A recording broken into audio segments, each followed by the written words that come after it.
ओम चंडिकाय नमः। ओम दुर्गाय नमः। आप सभी का सनातन धर्मसार चैनल पर बहुत बहुत स्वागत है। शारदीय नवरात्र की आप सभी को हार्दिक शुभकामनाएं। आप नवरात्रि के इन 9 दिनों में इस चैनल के माध्यम से भी प्रतिदिन श्री दुर्गा सप्तशती के सभी पाठ सुन सकते हैं और साथ ही नवरात्रि के पूरे 9 दिन माँ दुर्गा के 9 स्वरूपों की कथाएं, स्तुति, मंत्र एवं पूजा विधि का भी श्रवण कर सकेंगे। मित्रों, नवरात्रि के दूसरे दिन श्री दुर्गा सप्तशती के अध्याय 2 और 3 का श्रवण किया जाता है। तो अब आज की वीडियो में हम श्री दुर्गा सप्तशती के द्वितीय और तृतीय अध्याय का श्रवण करेंगे। तो मित्रों, चलिए अब प्रारंभ करते हैं श्री दुर्गा सप्तशती का द्वितीय अध्याय। द्वितीय अध्याय को प्रारंभ करने से पहले श्री गणेश भगवान का हृदय से नमन करते हुए पाठ का प्रारंभ करते हैं। ओम श्री गणेशाय नमो नमः। ओम चंडिकाय नमो नमः। ओम दुर्गाय नमो नमः। अध्याय 2 में 69 श्लोकों में दुर्गा देवी के अवतार प्रसंगों का वर्णन है।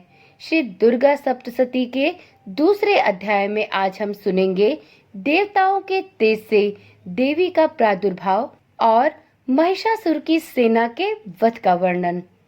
महर्षि मेधा बोले, प्राचीन काल में देवताओं और असुरों में पूरे 100 वर्षों तक घोर युद्ध हुआ था और देवराज इंद्र देवताओं के नायक थे।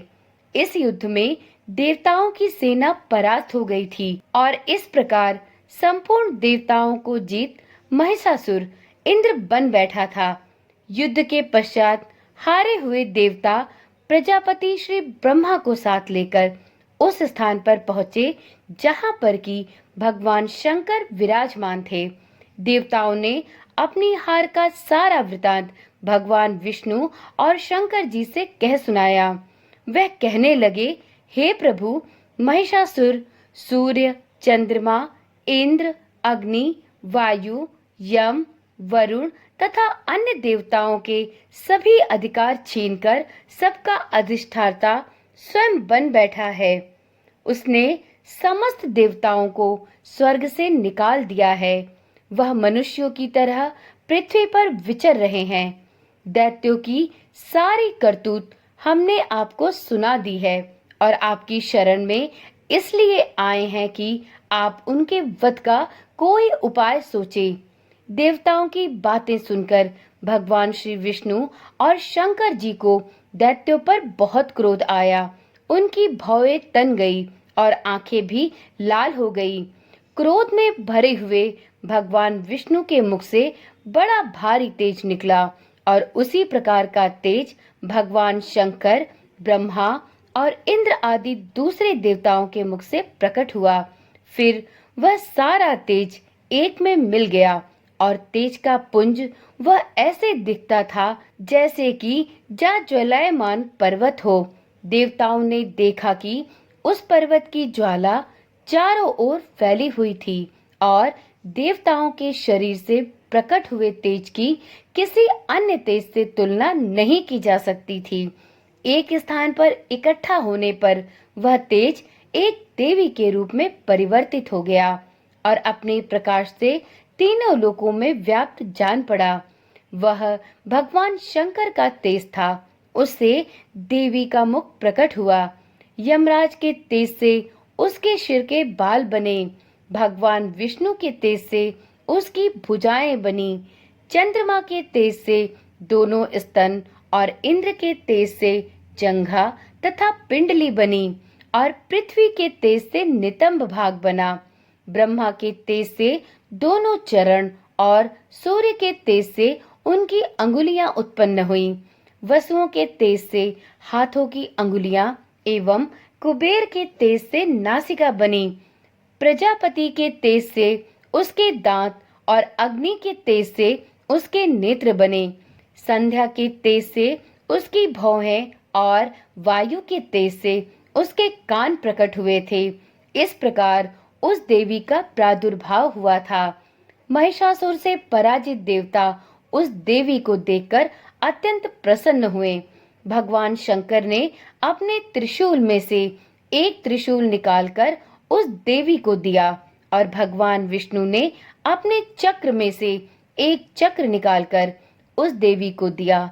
वरुण ने अपने चक्र में से एक चक्र निकालकर उस देवी को दिया। वरुण ने देवी को शंख भेंट किया। अग्नि ने इसे शक्ति प्रदान की। वायु ने उसे धनुष और बाण दिए। सहस्त्र नेत्रों वाले श्री देवराज इंद्र ने उसे अपने वज्र से उत्पन्न करके एक वज्र दिया और एरावत हाथी का एक घंटा उतारकर देवी को भेंट किया। यमराज ने उसे काल दंड में से एक दंड दिया। वरुण ने उसे पाश दिया। प्रजापति ने उस देवी को स्फटिक की माला दी और ब्रह्मा जी ने उसे कमंडलू दिया। सूर्य ने देवी के समस्त रोमों में अपनी किरणों का तेज भर दिया।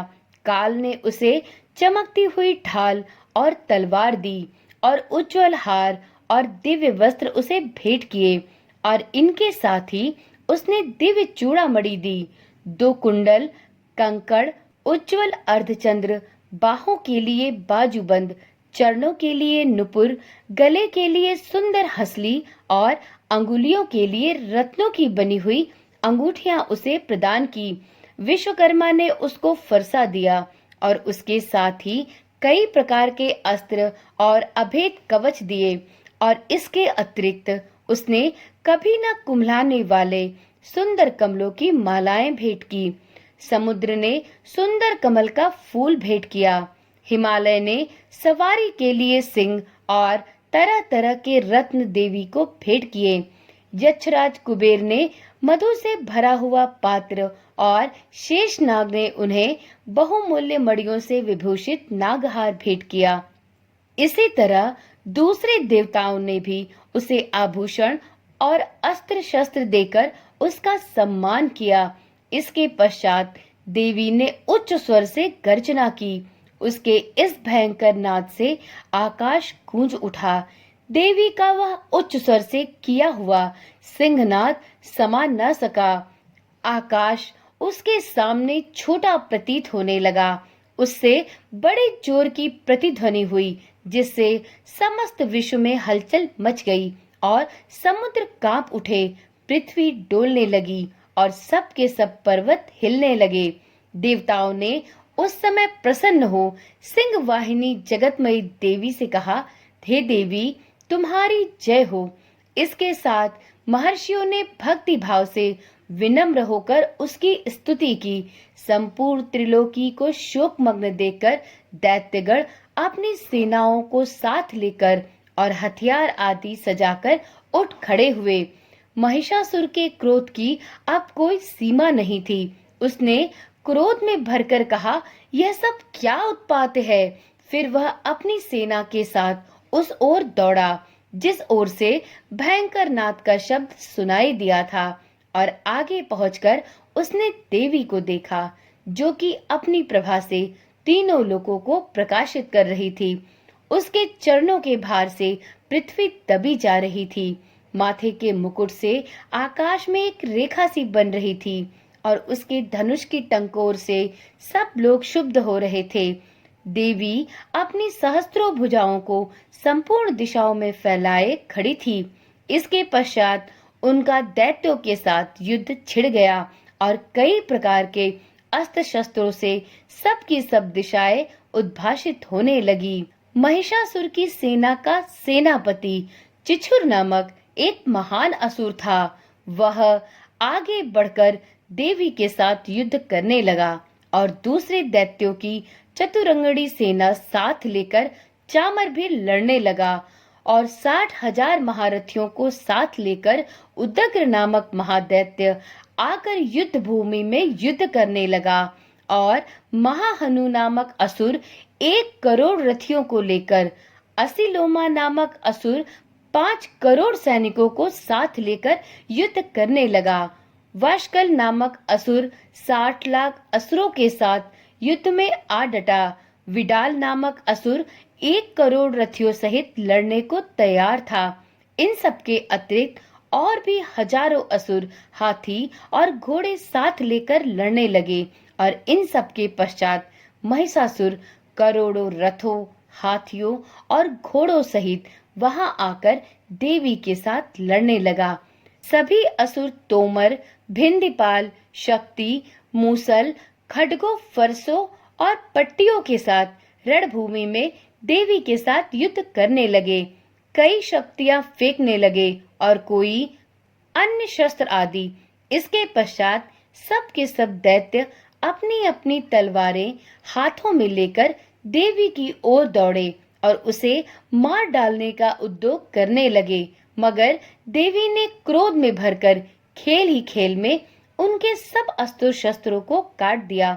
इसके पश्चात ऋषियों और देवताओं ने देवी की स्तुति आरंभ कर दी और वह प्रसन्न होकर असुरों के शरीरों पर अस्त्र शस्त्रों की वर्षा करती रही। देवी का वाहन भी क्रोध में भरकर दैत्य सेना में इस प्रकार विचरने लगा जैसे कि वन में दावानल फैल रहा हो। युद्ध करती हुई देवी ने क्रोध में भर जितने श्वासों को छोड़ा वह तुरंत ही सैकड़ों हजारों गढ़ों के रूप में परिवर्तित हो गए। फरसे, भिंदीपाल, खड्ग तथा पट्टिश इत्यादि अस्त्रों के साथ दैत्यों से युद्ध करने लगे।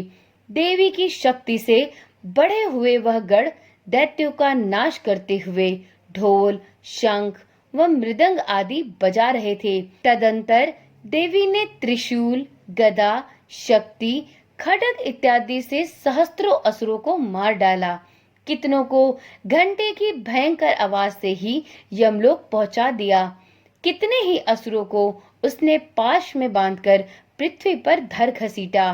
कितनों को अपनी तलवार से टुकड़े टुकड़े कर दिए और कितनों को गदा की चोट से धरती पर सुला दिया।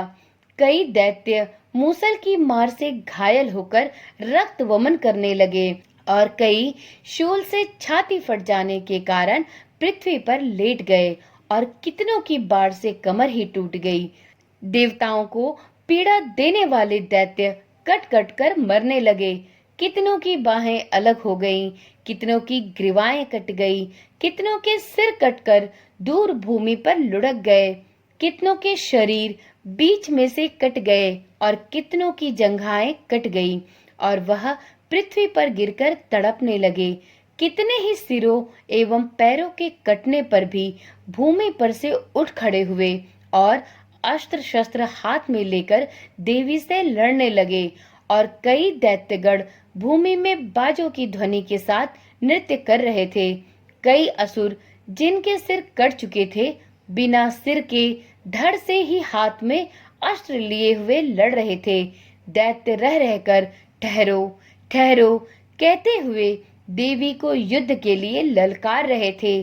जहां पर यह घोर संग्राम हुआ था वहां की भूमि रथ, हाथी, घोड़े और असुरों की लाशों से भर गई थी और असुर सेना के बीच में रक्तपात होने के कारण रुधिर की नदियां बह रही थी और इस तरह देवी ने असुरों की विशाल सेना को क्षण भर में इस तरह से नष्ट कर डाला जैसे तृणकाष्ठ के बड़े बड़े समूह को अग्नि नष्ट कर डालती है। और देवी का सिंह भी गर्दन के बालों को हिलाता हुआ और बड़ा शब्द करता हुआ असुरों के शरीरों से मानो उनके प्राणों को ढूंढ रहा था। वहां देवी के गढ़ों ने जब दैत्यों के साथ युद्ध किए तो देवताओं ने प्रसन्न होकर आकाश से उन पर पुष्प की वर्षा की। इस प्रकार से श्री दुर्गा सप्तशती का द्वितीय अध्याय संपूर्ण हुआ। तो एक बार प्रेम से बोलिए, माता रणचंडिका की जय हो, माता भगवती की जय हो। जय हो आदि शक्ति स्वरूपा की जय हो, माँ दुर्गा की जय हो, माँ भगवती की। तो चलिए अब सुनते हैं श्री दुर्गा सप्तशती का तीसरा अध्याय। मित्रों, यदि आप श्री दुर्गा सप्तशती के पाठ सुन रहे हैं तो आप इन पाठों को बीच में अधूरा ना छोड़ें। इससे माता भगवती का अपमान होता है। तो यदि आप इन कथाओं का श्रवण करें तो इस बात का ध्यान रखें कि आप इन कथाओं का श्रवण पूरा करें। तो चलिए अब सुनते हैं श्री दुर्गा सप्तशती के तीसरे अध्याय को। अध्याय 3 में 44 श्लोकों में देवी द्वारा चिछुर चामर सहित महिषासुर राक्षस के वध का वर्णन किया गया है। महर्षि मेधा ने कहा, महिषासुर की सेना नष्ट होती देखकर उस सेना का सेनापति चिछुर क्रोध में भर देवी के साथ युद्ध करने के लिए आगे बढ़ा। वह देवी पर इस प्रकार बाणों की वर्षा करने लगा मानो सुमेरु पर्वत पानी की धार बरसा रहा हो। इस प्रकार देवी ने अपने बाणों से उसके बाणों को काट डाला तथा उसके घोड़ों व सारथी को भी मार दिया। साथ ही उसके धनुष और उसकी अत्यंत ऊंची ध्वजा को भी काटकर नीचे गिरा दिया। उसका धनुष कट जाने के पश्चात उसके शरीर के अंगों को भी अपने बाणों से बींध दिया। धनुष, घोड़ों और सारथी के नष्ट हो जाने पर वह असुर ढाल और तलवार लेकर देवी की तरफ दौड़ा। उसने अपनी तीक्ष्ण धार वाली तलवार से देवी के सिंह के मस्तक पर प्रहार किया और बड़े वेग से देवी की बाईं भुजा पर वार किया, किंतु देवी की बाईं भुजा को छूते ही उस दैत्य की तलवार टूटकर 2 टुकड़े हो गई। इससे दैत्य ने क्रोध में भरकर अपना शूल हाथ में लिया और उसे भद्रकाली देवी की ओर फेंका। देवी की ओर आता हुआ वह शूल आकाश से गिरते हुए सूर्य के समान प्रज्वलित हो उठा। उस शूल को अपनी ओर आते हुए देखकर देवी ने भी शूल छोड़ा और महाअसुर के शूल के 100 टुकड़े कर दिए और साथ ही महाअसुर के प्राण भी हर लिए। चिछुर के मरने पर देवताओं को दुख देने वाला चामर नामक दैत्य हाथी पर सवार होकर देवी से लड़ने के लिए आया और उसने आने के साथ ही शक्ति से प्रहार किया, किंतु देवी ने अपने हुंकार से ही उसे तोड़कर पृथ्वी पर डाल दिया। शक्ति को टूटा हुआ देखकर दैत्य ने क्रोध से लाल होकर शूल को चलाया, किंतु देवी ने उसको भी काट दिया। इतने में देवी का सिंह उछलकर हाथी के मस्तक पर सवार हो गया और दैत्य के साथ बहुत ही तीव्र युद्ध करने लगा। फिर वह दोनों लड़ते हुए हाथी पर से पृथ्वी पर आ गिरे और दोनों बड़े क्रोध से लड़ने लगे। फिर सिंह बड़े जोर से आकाश की ओर उछला और जब पृथ्वी की ओर आया तो अपने पंजे से चामर का सिर धड़ से अलग कर दिया। क्रोध से भरी हुई देवी ने शिला और वृक्ष आदि की चोटों से उदग्र को भी मार दिया। कराल को दांतों, मुक्कों और थप्पड़ों से चूर्ण कर डाला। क्रुद्ध हुई देवी ने गदा के प्रहार से उद्धत दैत्य को मार गिराया। भिंदीपाल से वाष्पकल को, बाड़ों से ताम्र और अंधक को मौत के घाट उतार दिया। तीनों नेत्रों वाली परमेश्वरी ने त्रिशूल से उग्रास्य, उग्रवीर्य और महाहनु नामक राक्षसों को मार गिराया। उसने अपनी तलवार से विडाल नामक दैत्य का सिर काट डाला और अपने बाड़ों से दुर्धर और दुर्मुख राक्षसों को भी यमलोक में पहुंचा दिया। इस प्रकार जब महिषासुर ने देखा कि देवी ने मेरी सेना को नष्ट कर दिया है, तो वह भैंसे का रूप धारण कर देवी के गढ़ों को दुख देने लगा।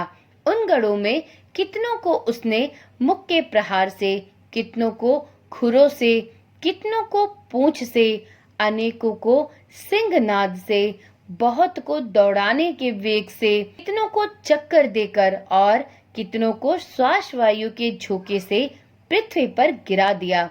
वह दैत्य इस प्रकार गढ़ों की सेना को गिरा देवी के सिंह को मारने के लिए दौड़ा। इस पर देवी को बहुत क्रोध आया। उधर दैत्य भी क्रोध में भरकर धरती को खुरों से खोदने लगा तथा सिंगों से पर्वतों को उखाड़ उखाड़ कर धरती पर फेंकने लगा और मुख से शब्द करने लगा। महिषासुर के वेग से चक्कर देने के कारण पृथ्वी क्षुब्ध होकर फटने लगी। उसकी पूंछ से टकराकर समुद्र चारों ओर फैलने लगा। हिलते हुए सिंगों के आघात से मेघ खंड खंड हो गए और श्वास से आकाश में उड़ते हुए पर्वत फटने लगे। इस तरह क्रोध में भरे हुए राक्षस को देख चंडिका को भी क्रोध आ गया और वह उसे मारने के लिए क्रोध में भर गई। देवी ने पाश फेंककर दैत्य को बांध लिया और उसने बंध जाने पर दैत्य का रूप त्याग दिया और सिंह का रूप बना लिया। और ज्यों ही देवी उसका सिर काटने लगी तब उसने पुरुष का रूप बना लिया जो कि हाथ में तलवार लिए था। देवी ने तुरंत ही अपने बाणों के साथ उस पुरुष को उसकी तलवार, ढाल इत्यादि सहित बींध डाला। इसके पश्चात वह हाथी के रूप में दिखाई देने लगा और अपनी लंबी सूंड से देवी के सिंग को खींचने लगा और गरजने लगा। देवी ने अपनी तलवार से उसकी सूंड काट डाली। तब राक्षस ने एक बार फिर भैंसे का रूप धारण कर लिया और पहले की तरह चर अचर जीवों सहित समस्त त्रिलोकी को व्याकुल करने लगा। इसके पश्चात क्रोध में भरी हुई देवी बारंबार उत्तम मधु का पान करने लगी और लाल लाल नेत्र करके हंसने लगी। उधर बलवीर तथा मत से क्रुद्ध हुआ दैत्य भी गरजने लगा। अपने सिंगों से देवी पर पर्वतों को फेंकने लगा।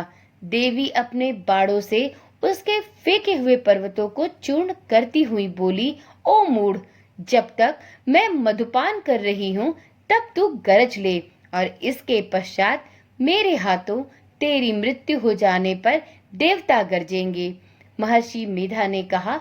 यूं कहकर देवी उछलकर उस दैत्य पर जा चढ़ी और उसको अपने पैरों से दबाकर शूल से उसके गले पर आघात किया। देवी के पैर से दबने पर भी दैत्य अपने दूसरे रूप से अपने मुख से बाहर होने लगा। अभी वह आधा ही बाहर निकला था कि देवी ने अपने प्रभाव से उसे रोक दिया। जब वह आधा निकला हुआ ही दैत्य युद्ध करने लगा तो देवी ने अपनी तलवार से उसका सिर काट दिया। इसके पश्चात सारी राक्षस सेना हाहाकार करती हुई वहां से भाग खड़ी हुई और सभी देवता अत्यंत प्रसन्न हुए तथा ऋषियों, महर्षियों सहित देवी की स्तुति करने लगे। गंधर्वराज गान करने लगे तथा अप्सराएं नृत्य करने लगी। तो इस प्रकार से श्री दुर्गा सप्तशती का तीसरा अध्याय संपूर्ण हुआ। तो एक बार प्रेम से बोलिए, माता दुर्गा की जय हो, माँ रणचंडिका की जय हो। मित्रों, उम्मीद करती हूँ यह कथाएं आपको अत्यंत ही रोचक लग रही होंगी।